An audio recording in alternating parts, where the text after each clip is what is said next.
Well, and this is my thing, right, which is that I had expected the 12 months post the election to have... Look, again, Bill Shorten didn't become Prime Minister, but I thought he had a reasonable public philosophy, right, which was that it was about party for the first year, policy for the second year, politics for the third year, right? Now, the theory about the machine.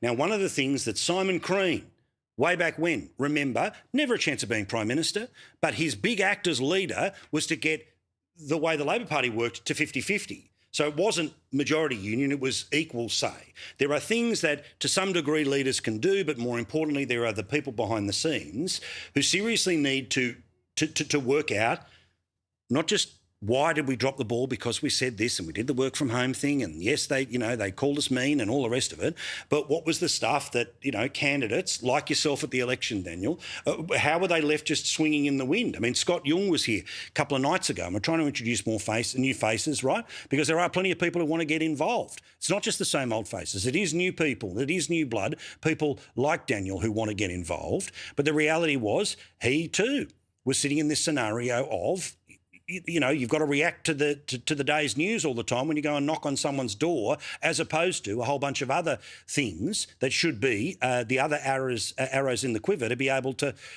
shoot that are irrelevant of what the news is. And this brings us, Carlos, to probably the strength of One Nation at the moment, which is that, yes, some issues are running their way, but what it's about, and this is where I don't think that any minor or even major change for the Liberal Party flips these numbers, because for want of a better term, the brand equity that Pauline Hanson has for being the same person for 30 years, whether you like it or not, whether it was popular or not, whether it was elected or not, matters. Throw on top of that the things like the cartoon, the movie, all the rest of it. That consistency can't be invented, can it? No, it's taken 30 years. Blood, sweat and tears, and the party's not going to change. We've made our principal positions very clear to everybody, and I think what's changing now is the Australian public. They're waking up, they're understanding that things need to change, and One Nation is that vehicle. So while some may think it's a protest vote, I think it's actually the Australian people saying they've had a gutful of what's been dished up by these two parties, and now they're looking for change, and we're going to provide that change. All right, is everyone sitting down? Because I'm going to slightly surprise some people. I don't hate the idea of the 4-day week, right? Now, currently there are some businesses that put it in place. There are certainly lots of parts of the public service which operate on a 1.5-day week. We know that. And Daniel, in terms of productivity, the reality is more work equals more money. But of course, under some of these deals, it is less hours work but same amount of money.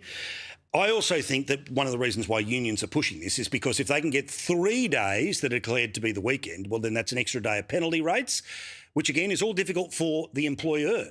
But if you're the employee and the majority of the country is an employee, well, same amount of money, less days, and of course, with half of that from home, is this the reality of the working future of Australia? And let's not get lost into the work from home scream fest that was lost well before the discussion had even been had.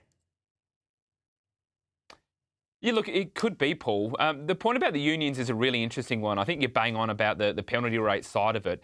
But I also know that unions are sort of a bit vexed on the issue of people working from home or less time on a job site, because when the employees and the staff are on the job site, that's when they can organise.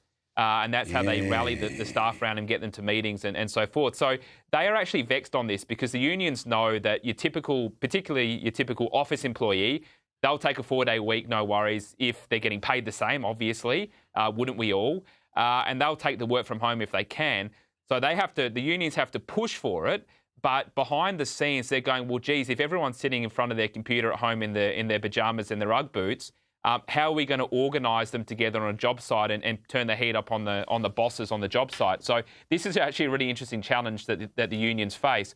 The challenge you've also got here economically with a 4-day work week is if you're getting paid 5 days and working 4 days, you've basically lost 20% productivity right there off the bat. And in the context of declining productivity across the nation, that doesn't look too good. Now, politically for the centre-right, the challenge is the word productivity doesn't sound great because most people think it means doing more with less.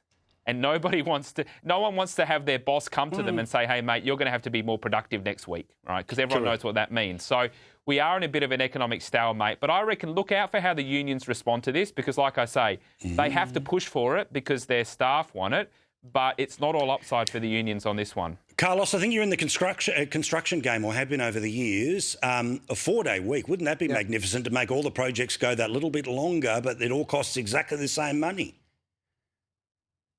Well, you know, we're now in a managed decline in this country. Productivity is taking a dive.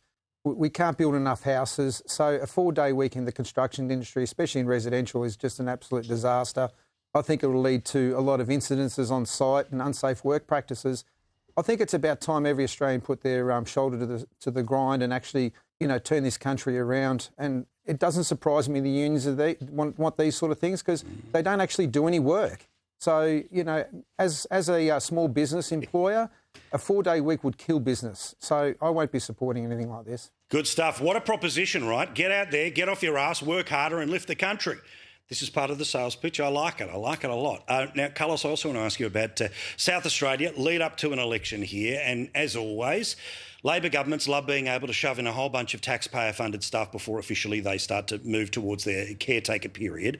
All eyes seem to suggest a return to the Malinowskis government, but you're noticing what they're trying to get under the wire before it is election time? Yep.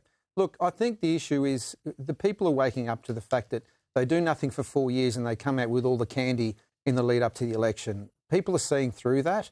And the question needs to be asked, where's this money coming from and who's going to be picking up the bill?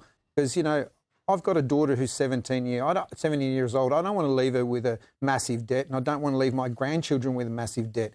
We need to start being fiscally responsible and actually get back to work. And unfortunately, this is what the Labor government do, and all governments really, is they come out with the candy just in the lead up to the election. But I don't think people are falling for it this time.